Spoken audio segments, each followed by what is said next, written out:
സുഹൃത്തുക്കളെ, ഒരു ഓഫ് വൈറ്റിലുള്ള ഈ ഒരു പേജാണ് കഴിഞ്ഞ ദിവസം നമ്മുടെ മുമ്പിലേക്കെല്ലാം എത്തിയത്. മമ്മൂട്ടി കമ്പനി അവതരിപ്പിക്കുന്ന 8ാമത്തെ ചിത്രം. ഇങ്ങനെയാണിത് വന്നത്. മമ്മൂട്ടി കമ്പനിയുടെ ലോഗോയും മറ്റൊക്കെ ഉണ്ട്. മമ്മൂട്ടി കമ്പനി അവതരിപ്പിക്കുന്ന 8ാമത്തെ ചിത്രമാണ് അടൂർ ഗോപാലകൃഷ്ണൻ മമ്മൂട്ടി എന്ന് താഴത്ത് ഇത്ര മാത്രമേ ഉള്ളൂ. അടൂർ ഗോപാലകൃഷ്ണനും മമ്മൂട്ടിയും ഒന്നിക്കുന്നു എന്നാണ്.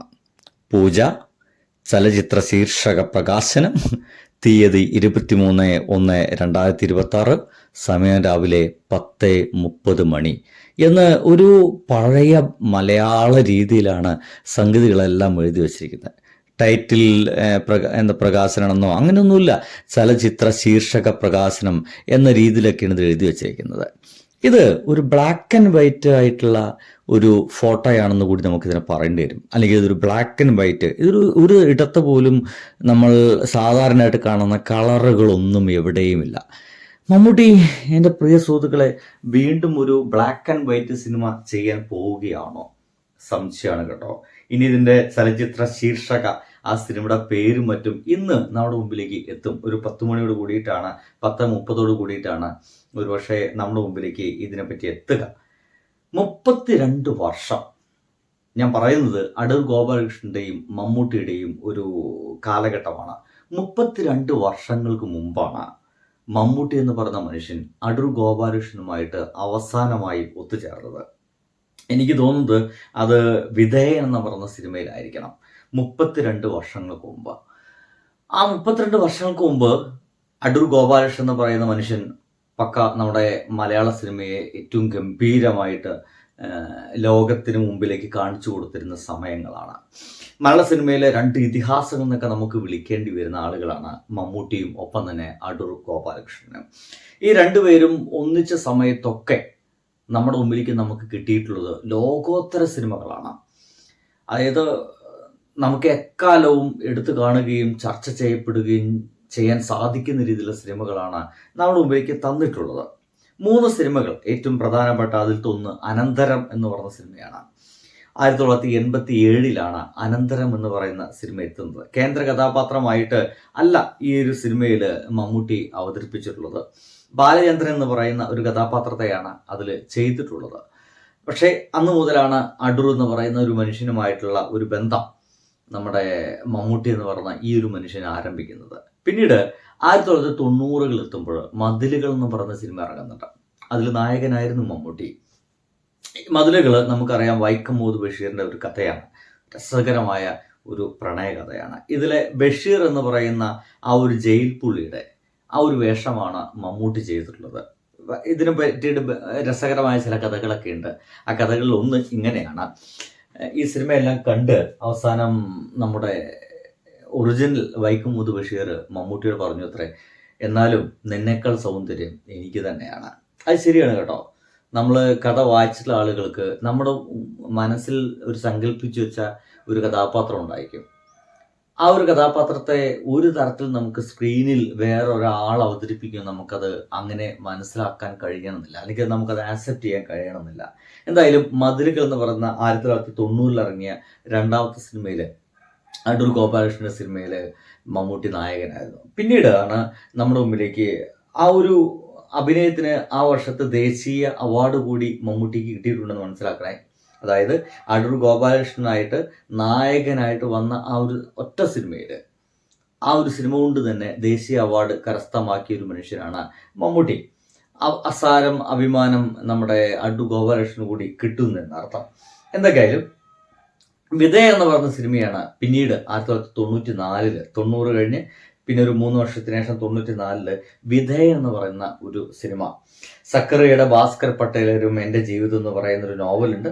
ആ സിനിമയെ അടിസ്ഥാനമാക്കിയിട്ട് ഭാസ്കർ പട്ടേലർ എന്ന് പറയുന്ന ഒരു ക്രൂരനായിട്ടുള്ള ഒരു കഥാപാത്രത്തെയാണ് മമ്മൂട്ടി അവതരിപ്പിക്കുന്നത്. പല ആളുകളും മമ്മൂട്ടി നെഗറ്റീവ് വേഷങ്ങളൊക്കെ ഈ അടുത്ത കാലത്ത് ചെയ്യുമ്പോൾ ഇത് ഈ ഒരു സമയത്താണോ മമ്മൂട്ടി ഇങ്ങനെയൊക്കെ ചെയ്യുന്നത് എന്ന ധാരണ വെച്ച് പുലർത്തി നടക്കുന്ന ഒരുപാട് ആളുകളുണ്ട്. അല്ല, ഈ ചങ്ങാതി കുറെ കാലങ്ങൾക്ക് മുമ്പ് തുടങ്ങിയതാണ്.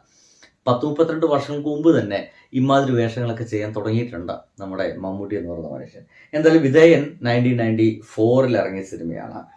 ഇതിൽ മമ്മൂട്ടിക്ക് ദേശീയ പുരസ്കാരം ഈ ഒരു സിനിമയിൽ ലഭിക്കേണ്ടായി. അടൂർ മമ്മൂട്ടി കൂട്ടുകെട്ടിലെ ഈ മലയാള സിനിമകൾ നമ്മുടെ മലയാള സിനിമയുടെ തന്നെ നാഴികക്കല്ല് ചിത്രങ്ങളെന്ന് പറയേണ്ടി വരും. ഞാൻ പറഞ്ഞു വെച്ചത്, എപ്പോഴൊക്കെയാണോ മമ്മൂട്ടി എന്ന് പറയുന്ന മനുഷ്യൻ അടൂർ ഗോപാലകൃഷ്ണൻ എന്ന് പറയുന്ന ആ ഒരു ലെജൻഡുമായിട്ട് ഒത്തുചേർന്നിട്ടുള്ളത്, ഒന്നിച്ച് ഒരു സിനിമയ്ക്ക് വേണ്ടിയിട്ട് തയ്യാറായിട്ടുള്ളത്, അപ്പോഴൊക്കെ ദേശീയ പുരസ്കാരമാണ് മമ്മൂട്ടിക്ക് കിട്ടിയിട്ടുള്ളത്. നമ്മളിപ്പോൾ ഈ അടുത്ത കാലത്ത് ഏറ്റവും കൂടുതൽ ചർച്ച ചെയ്യപ്പെടുന്ന കാര്യങ്ങളിൽ ഒന്ന് പുരസ്കാരങ്ങളാണല്ലോ. പുരസ്കാരം ആർക്കൊക്കെ ലഭിക്കുന്നു, എന്തിന് ലഭിക്കുന്നു എന്നൊക്കെയാണ്. സത്യം പറഞ്ഞു കഴിഞ്ഞാൽ ഒരു ദേശീയ പുരസ്കാരം അല്ലു അർജുൻ എന്ന് പറയുന്ന ഒരു മനുഷ്യന് കിട്ടിയപ്പോൾ തന്നെ ദേശീയ പുരസ്കാരങ്ങളുടെ അവസ്ഥ, അല്ലെങ്കിൽ അത് നിർണ്ണയിക്കുന്ന ആളുകളുടെയൊക്കെ അവസ്ഥ, അവരുടെയൊക്കെ മനസ്സിലുള്ള സിനിമാ സങ്കല്പങ്ങളൊക്കെ നമ്മുടെ മനസ്സിൽ നിന്ന് ഏകദേശം കണ്ട് പോയി. അല്ലു അർജുൻ പേഴ്സണലി എനിക്ക് ഇഷ്ടമില്ലാത്ത നടനാണ്. അഭിനയം എന്ന് പറഞ്ഞ സാധനം 4 വീടിൻ്റെ അപ്പുറത്തുകൂടി നേരം പോലെ പോയിട്ടില്ലാത്ത ചങ്ങാതി. എന്തായാലും അയാൾക്ക് അദ്ദേഹത്തിന് കൊടുത്തു, സംഗതി അങ്ങനെയൊക്കെ കൊടുക്കട്ടെ. പല കാരണങ്ങളുണ്ടായിരിക്കും. ഇപ്പോൾ പുതിയ കാലഘട്ടങ്ങളിൽ അവാർഡ് നിർണ്ണയിക്കപ്പെടാൻ ജാതിയും മതവും ഒപ്പം തന്നെ രാഷ്ട്രീയമൊക്കെ ഒരു ഭീകരമായിട്ടുള്ള കാരണമായിട്ട് ബാക്ക്ഗ്രൗണ്ട് റീസൺസ് ആയിട്ട് അവിടെ ഉണ്ട് എന്നുള്ളതാണ്. അതൊക്കെ വെച്ച് നോക്കുകയാണെങ്കിൽ, ജാതി മതം രാഷ്ട്രീയ കാര്യങ്ങൾ വെച്ച് നോക്കുകയാണെങ്കിൽ, ഈ അടുത്ത കാലത്തൊന്നും മമ്മൂട്ടി എന്ന് പറയുന്ന മനുഷ്യനെ അതിൻ്റെ 7 അയലത്ത് അടുപ്പിക്കില്ല എന്ന് നമുക്കറിയാം.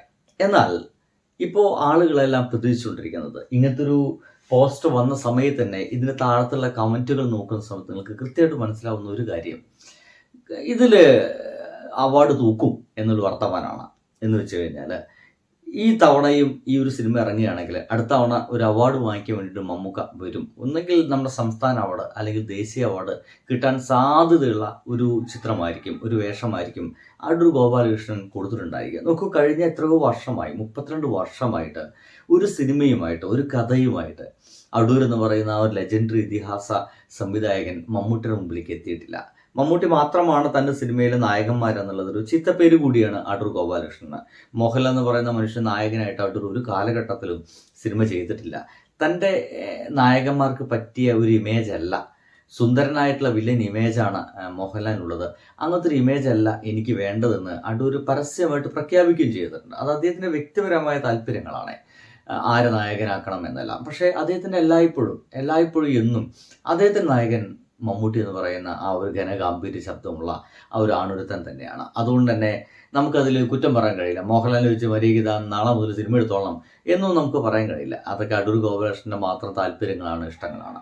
എന്തൊക്കെയായാലും 32 വർഷങ്ങൾക്കിടയിൽ ഒരു കഥയുമായിട്ടോ ഒരു തിരക്കഥയുമായിട്ടോ മമ്മൂട്ടിയുടെ മുമ്പിലേക്ക് ഈ ചങ്ങാതി എത്തിയിട്ടില്ല. അങ്ങനെ 32 വർഷങ്ങൾക്ക് ശേഷം അങ്ങനത്തെ ഒരു കഥയുമായിട്ടും അങ്ങനത്തെ ഒരു സംഗതിയുമായിട്ടും മമ്മൂട്ടിയുടെ മുമ്പിലേക്ക് എത്തുമ്പോൾ, മമ്മൂട്ടി എന്ന് പറയുന്ന മനുഷ്യൻ, അത് ഞാൻ ഒരു കമ്പനി ഉണ്ടാക്കിയിട്ടുണ്ട്, മമ്മൂട്ടി കമ്പനി എന്നാണ് ആ സിനിമയുടെ പേര്. ആ മമ്മൂട്ടി കമ്പനിയുടെ 8ാമത്തെ ചിത്രമായിട്ട് ഈ സിനിമ ഞാൻ തന്നെ നിർമ്മിച്ചോളാമെന്ന് അങ്ങോട്ട് പറയണമെങ്കിൽ എന്തായിരിക്കും ആ കഥയിൽ ഉണ്ടായിരിക്കുക? ഞാനത് ചോദിക്കുന്നത്. നോക്കൂ, നൻപകൽ നേരത്ത് മയക്കെന്ന് പറഞ്ഞ സിനിമ നിങ്ങളൊന്ന് ആലോചിച്ച് നോക്കിയേ. ആ സിനിമ നിർമ്മിക്കുന്നത് മമ്മൂക്കയാണ്. അങ്ങോട്ട് പറയുകയാണ് ഈ സിനിമ ഞാൻ നിർമ്മിച്ചോളാം. റോഷാക്ക് എന്ന് പറയുന്ന ആ ഒരു സിനിമ ഒന്ന് ആലോചിച്ച് നോക്കിയേ, എന്തൊരു ഒത്തൻറ്റിക് സാധനമാണെന്ന് ആലോചിച്ച് നോക്കിയേ. അത് അങ്ങോട്ട് പറയുകയാണ് ഈ സിനിമയിൽ ഞാൻ നിർമ്മിച്ചോളാം. കാതൽ ദിക്കോർ എന്ന് പറഞ്ഞ സിനിമ. അങ്ങനെ സിനിമകളുടെ ലിസ്റ്റുകളൊക്കെ എടുക്കുകയാണെങ്കിൽ മമ്മൂട്ടി കമ്പനി മുന്നോട്ട് വെച്ച സിനിമകൾ മുഴുവൻ ഒരു പക്ക കൊമേഴ്ഷ്യൽ മാത്രമല്ല, ഒരു നമ്മൾ അഭിനയ സാധ്യതകൾ, മമ്മൂട്ടി എന്ന് പറയുന്ന മനുഷ്യൻ്റെ അഭിനയ സാധ്യതകൾ കൂടി മുൻകൂട്ടി കണ്ടിട്ടുള്ള സിനിമകളാണ്. അങ്ങനെയാണെങ്കിൽ എന്ത് റീസൺ ആയിരിക്കാം അടൂർ ഗോപാലകൃഷ്ണൻ്റെ സിനിമ ഇദ്ദേഹം ചെയ്തു കൊള്ളാമെന്ന് ഇദ്ദേഹം ഉറപ്പിക്കുന്നത് എന്ത് റീസണിൻ്റെ പുറത്തായിരിക്കാം എന്നുള്ളതാണ് എൻ്റെ ചോദ്യം. റീസൺ ഒന്നേ ഉണ്ടാവുള്ളൂ, അതിൽ ഈ ചങ്ങാതിക്ക് അഭിനയിക്കാനുള്ള അല്ലെങ്കിൽ വ്യത്യസ്തമായിട്ടുള്ള വേഷമായിരിക്കണം, അഭിനയിക്കാനുള്ള ഒരുപാട് സാധ്യതകൾ അതിൽ മറഞ്ഞു നിൽക്കുന്നുണ്ടായിരിക്കാം. ബൈ.